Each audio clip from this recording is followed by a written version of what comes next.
Assalamualaikum warahmatullahi wabarakatuh. Kita bertemu lagi pada video yang membahas tentang obat-obat yang bekerja pada sistem saraf pusat. Nah, sekarang kita membahas tentang analgetik narkotik. Nah, obat-obat analgetik narkotik ini merupakan biasa juga disebut sebagai golongan opioida. Jadi obat ini adalah dia mengandung opioid dengan memperpanjang aktivitas dari reseptor opioid. Jadi dia bekerja pada sistem saraf pusat. Jadi di saraf pusat atau di otak itu ada namanya reseptor opioid. Jadi dia kalau diberikan opium maka dia akan terangsang atau terangsang untuk mengurangi efek nyeri. Nah, analgetik narkotik ini bekerja terutama pada reseptor opioid khas di sistem saraf pusat sehingga persepsi nyeri dan respon emosional terhadap nyeri berubah atau dikurangi. Jadi dengan pemberian obat analgetik narkotik ini maka persepsi terhadap nyeri jadi yang diblok itu langsung di otak atau sistem saraf pusat. Kalau tadi analgetik narkotik dia nyerinya itu diblok di daerah perifer atau di ujung-ujungnya saja, ujung-ujung saraf. Sedangkan kalau obat analgetik narkotik yang diblok itu langsung di sistem saraf pusat. Nah, seperti itu. Nah, untuk penggunaan analgetik narkotik itu biasanya digunakan pada analgetik, biasanya nyeri hebat seperti kanker atau luka bakar yang berat atau fraktur atau patah tulang, dan biasanya diberikan pada pasien-pasien pasca bedah. Nah, biasa juga yang sebelum dulu itu obat narkotik ini biasa digunakan di obat batu, tapi sekarang sudah dikurangi, sudah diganti dengan obat antitusif non narkotik. Jadi biasanya digunakan dalam obat batuk biasanya, seperti biasa. Makanya sering dulu obat-obat batuk itu digunakan oleh orang anak muda biasanya disalahgunakan untuk mabuk-mabuk atau bagaimana. Tapi sekarang sudah hampir dihilangkan.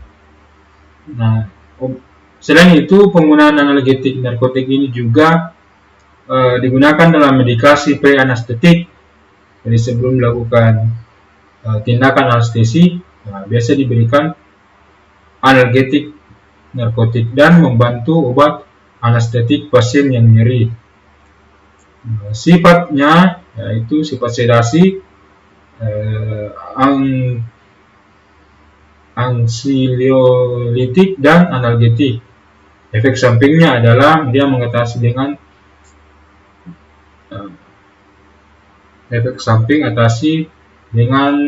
naloxone. Nah, efek samping opioid ini dia menekan sistem saraf pusat. Dia menekan sistem saraf pusat dengan sedasi, dengan pernapasan dan batuk, hipotermia.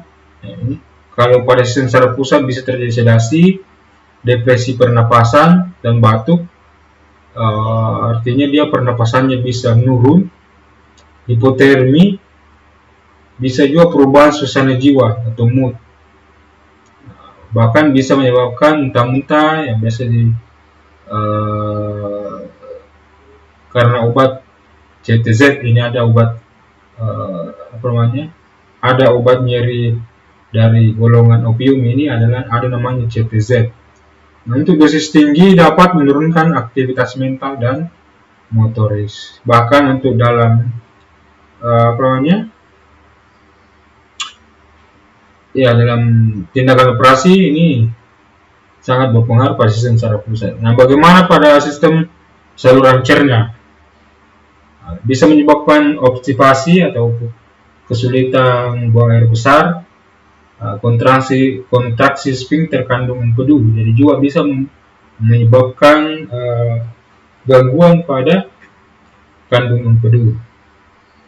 Untuk pada saluran urogenital atau perkemihan biasanya terjadi retensi urin. Dia kesulitan mengeluarkan urin. Waktu bisa juga menyebabkan waktu persalinan lama. Nah, untuk saluran pernapasan, obat opioid ini bisa menyebabkan pernapasan bisa lebih dangkal dan frekuensinya bisa menurun. Bahkan kalau orang dioperasi itu dengan menggunakan obat opioid, harus dibantu dengan ventilator atau alat bantu pernapasan supaya pernapasannya tetap stabil. Nah, untuk sistem sirkulasi akan terjadi vasodilatasi, ada hipotensi, bahkan bradikardia. Itu terjadi gangguan pada denyut jantung. Nah, bisa juga menyebabkan gangguan pada histamin liberator atau biasa ini urtikaria dan gatal. Biasa orang gatal-gatal kalau diberikan obat ini. Nah, biasa dan yang parah juga yang membahayakan adalah adanya adiksi atau ketagihan. Bisa-bisa orang ketagihan. Nah, seperti itu. Dan apabila dihentikan, bisa menyebabkan efek yang lain lagi seperti abstinensi atau terjadi gangguan pada kejiwaan seperti itu. Itu efek samping dari penggunaan anti nyeri opium atau anti nyeri analgetik narkotik. Nah, untuk beberapa macam analgetik narkotik seperti yang pertama adalah morfin. Nah, morfin ini narkotik yang kuat untuk nyeri yang berat. Jadi biasanya digunakan untuk nyeri yang kalau di keperawatan itu di atas skala 7 sudah menggunakan morfin. Nah, morfin intravena, jadi morfin intravena atau yang disuntikan di dalam pembuluh darah diberikan untuk meredakan nyeri jantung akibat infark miokardium. Jadi biasanya orang yang menderita penyakit jantung itu sakitnya sangat luar biasa, maka untuk meredakan nyerinya harus menggunakan morfin intravena atau langsung masuk ke pembuluh darah supaya efeknya cepat terasa. Namun efek sampingnya itu dapat menimbulkan depresi pernapasan. Juga bisa ketergantungan fisik atau terjadi adiksi kalau tidak digunakan, sakit lagi kalau digunakan, berhenti lagi kalau tidak digunakan lagi, maka nyerinya akan muncul kembali. Bisa juga menyebabkan turunnya tekanan darah. Bisa juga efek samping yang lain adalah konstipasi. Dapat menyebabkan mual dan muntah akibat stimulasi CTZ. Itu untuk morfin. Selanjutnya adalah kodein. Nah, kodein ini sangat efektif untuk nyeri ringan sampai sedang. Jadi ini masih untuk nyeri ringan sampai sedang. Kodein dapat dipakai bersamaan dengan non-narkotik, jadi bisa digunakan bersama dengan non-narkotik untuk mereka nyeri. Mempunyai efek antitusif. Antitusif itu seperti obat batuk. Nah, dapat memperlambat pernapasan dan efeknya juga bisa menyebabkan ketergantungan fisik serta konstipasi. Jadi kebanyakan untuk obat-obat analgetik narkotik ini dia hampir semuanya menyebabkan ketergantungan fisik. Jadi ada adiksi, ada faktor adiksi di dalamnya. Selanjutnya adalah hidromorfon. Nah, hidromorfon ini untuk nyeri yang berat. Jadi dia hampir sama dengan morfin. Nah, bahkan dia hidromorfon ini efeknya 5-10 kali lebih kuat daripada morfin. Dia lebih kuat lagi daripada morfin. Lebih di atas lagi. Dapat memperlambat pernapasan, itu efek sampingnya. Mungkin menimbulkan konstipasi. Efektif dalam pengendalian nyeri pada kanker terminal. Nah, biasanya digunakan pada mengurangi rasa nyeri pada penderita kanker yang sudah tahap akhir, yang nyerinya sangat luar biasa. Selanjutnya adalah oksikodon. Nah, ini bisa juga digunakan untuk nyeri sedang sampai berat. Ada juga levorfanol, ini untuk nyeri sedang sampai berat. Dia mempunyai efek samping serupa dengan morfin. Ada juga ini petidin atau meperidin.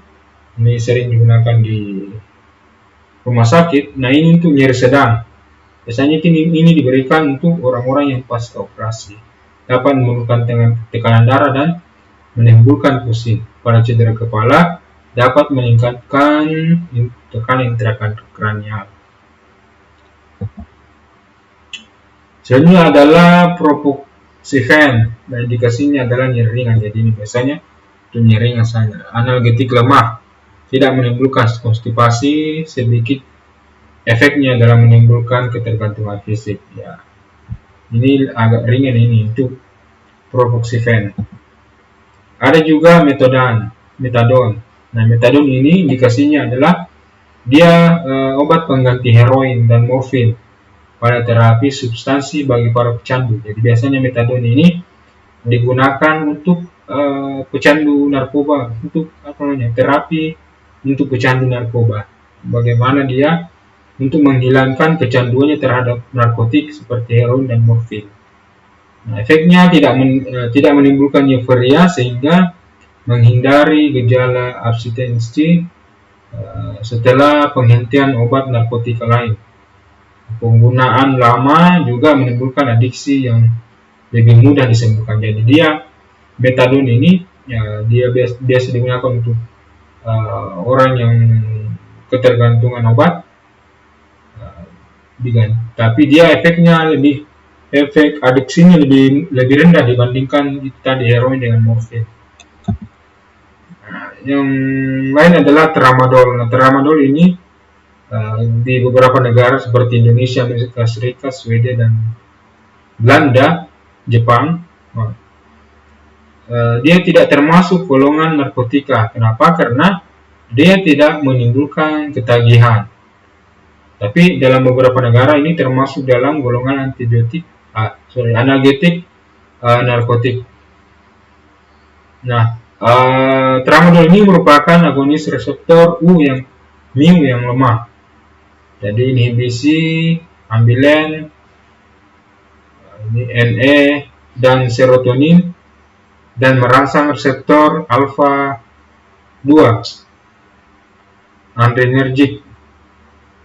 Nah, indikasinya nyeri ringan sampai sedang, biasanya digunakan dalam untuk mengatasi nyeri persalinan. Selanjutnya kita masuk ke obat anestetik. Jadi obat anestesi.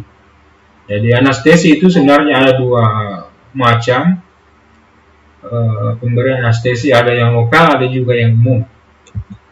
Nah, anestesi umum ini merupakan tindakan yang diberikan sejak lama. Ya, sudah lama diberikan untuk mempermudah orang dalam tindakan operasi. Jadi, anestesi ini digunakan untuk tindakan operasi. Nah, sebelumnya itu orang-orang Mesir menggunakan obat-obat narkotik, sedangkan untuk orang-orang Cina biasanya mereka menggunakan cannabis indica atau ganja. Nah, dia berguna untuk menghilangkan kesadaran seseorang atau pasien sehingga tidak merasakan nyeri pada saat tindakan operasi. Nah, seperti itu. Nah, anestesi umum ini dia menekan sistem saraf pusat sehingga apa yang terjadi, maka nyerinya akan berkurang bahkan hilang dan menyebabkan hilangnya kesadaran. Nah, itu. Jadi nyeri berkurang dan kesadaran akan hilang karena anestesi umum ini dia fungsinya adalah menurunkan atau menekan sistem saraf pusat. Pada awalnya anestesi umum yang digunakan adalah N2O pada tahun 1776. N2O ini merupakan gas yang merupakan anestetik yang efektif dan kini seringkali dipakai untuk pembedahan gigi. Nah, kemudian ditemukan lagi ada dietil ether. Nah, ini cairan menguap, tapi dia kelemahannya sangat mudah terbakar dan mempunyai bau yang tajam dan dapat menimbulkan rasa mual serta muntah setelah pemakaian. Nah, sekarang yang sebanyak digunakan adalah kloroform. Nah, dia anestetik berikutnya yang ternyata golongan dari hepatotoksik. Nah, dan menimbulkan aritmia jantung dan depresi napas.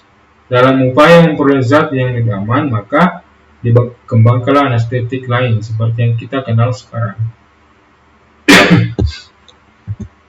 Nah, sebenarnya untuk pemberian anestesi umum ini ada 3 macam.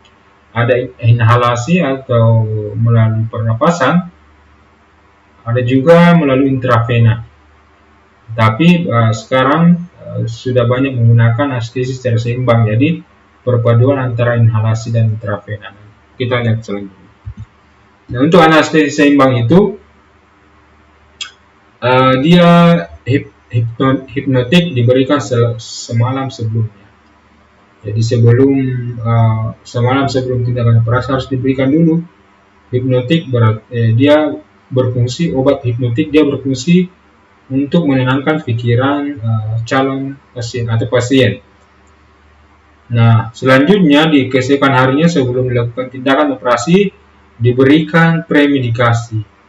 Nah, premedikasi ini bertujuan untuk meredakan kegelisahan, supaya gelisahnya betul-betul hilang.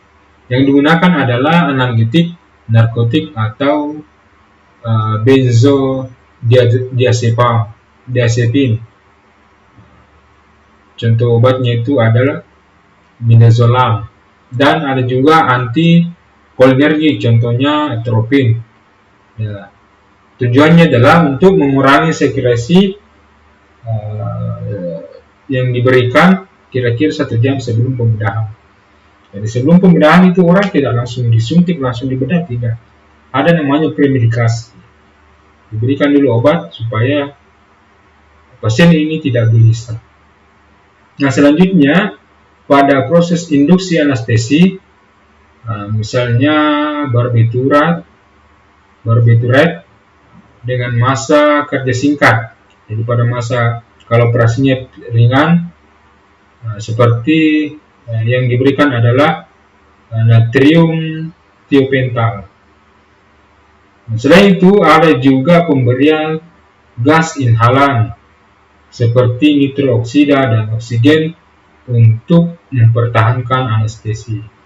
Selanjutnya adalah pelemasan otot jika diperlukan, misalnya menggunakan tubokurarin dan galamin. Nah, itu tahap-tahapan dalam memberikan anestesi seimbang. Tujuan pemberian anestesi atau anestesi dikatakan berhasil apabila terpenuhi trias anestesi. Yang mana trias anestesi? Efek hipnotik atau dia pasiennya merasa tenang, tidak merasa gugup atau panik. Ada juga efek analgetik, jadi dia tidak merasakan sakit, dan efek relaksasi otot. Nah, itu fungsinya, itu tujuan pemberian anestesi, trias anestesi. Nah, ini beberapa obat-obat anestesi umum, inhalasi melalui cairan uap, ada ether dan efeknya itu lambat, ada metoxifluran, dia juga efeknya lambat, ada halotan, ada enfluran, ada isofluran. Nah, itu efeknya lebih cepat. Ada juga inhalasi dalam bentuk gas menggunakan nitrooksida. Nah, ini dia lebih cepat efeknya. Dan efeknya itu sangat cepat. Ada juga siklopropan. Jadi ini biasa lebih sering digunakan ini inhalasi gas karena efeknya itu lebih cepat terasa ke pasien. Jadi seberapa detik sudah kalau gasnya itu sudah sampai ke paru-paru, lebih cepat mengalir ke otak, sehingga efek anestesinya lebih cepat. Ada juga anestesi dalam bentuk intravena, diberikan di intravena atau dalam pembuluh darah. Ada natrium thiopental, ada ketamin, ada etomidat, ada midazolam, ada profan, ada juga fentanyl. Nah, selain anestesi umum ada juga tadi kita sebutkan anestesi lokal. Nah, anestetik lokal ini dia fungsinya menghilangkan rasa sakit pada tempat di mana obat diberikan. Jadi dia tidak efeknya itu tidak ke seluruh tubuh. Cuma bagian-bagian tertentu saja yang mendapatkan efek anestesi. Dan kesadarannya juga tetap dipertahankan. Jadi orangnya tetap sadar. Pemakaian anestetik lokal mencakup prosedur gigi, menjahit laserasi kulit atau ada robekan pada kulit, atau pembedahan yang ringan dalam jangka waktu yang pendek dan daerah tertentu, kayak tumor-tumor kecil atau kutil, bisa digunakan anestesi lokal saja kalau mau diangkat. Ada juga anestesi spinal, biasanya digunakan untuk pasien-pasien kista ovarium dan lain yang dia fungsinya menghambat impuls saraf. Jadi biasanya ditusukkan di punggung, di tulang belakang. Di situ biasa dimasukkan obatnya. Jadi efek anestesinya itu tidak seluruh tubuh, hanya bagian perut saja ke bawah. Biasa juga digunakan untuk prosedur diagnostik seperti fungsi lumbal dan torasintesis. Anestesi lokal juga ini lokal pertama adalah kokain. Jadi yang pertama adalah kokain, kemudian prokain. Nah, sekarang itu lebih banyak menggunakan lidokain. Dia menggunakan prokain menggantikan prokain, kecuali pada prosedur gigi. Nah, lidokain ini biasanya mempunyai mula kerja yang cepat dan masa kerjanya lebih lama, lebih stabil dalam larutan, dan lebih sedikit menimbulkan reaksi hipersensitivitas daripada prokain. Jadi biasanya lidokain ini digunakan pada tindakan-tindakan seperti menjahit luka segar, atau biasa digunakan juga untuk penggunaan atau dalam sirkum atau sunat yang masih menggunakan metode lama. Nah, untuk spinal biasanya digunakan bupivacain dan dibukain. Dipakai untuk anestesi spinal karena dia mempunyai masa kerja yang lebih panjang. Nah, itulah pembahasan kita pada video kali ini tentang analgetik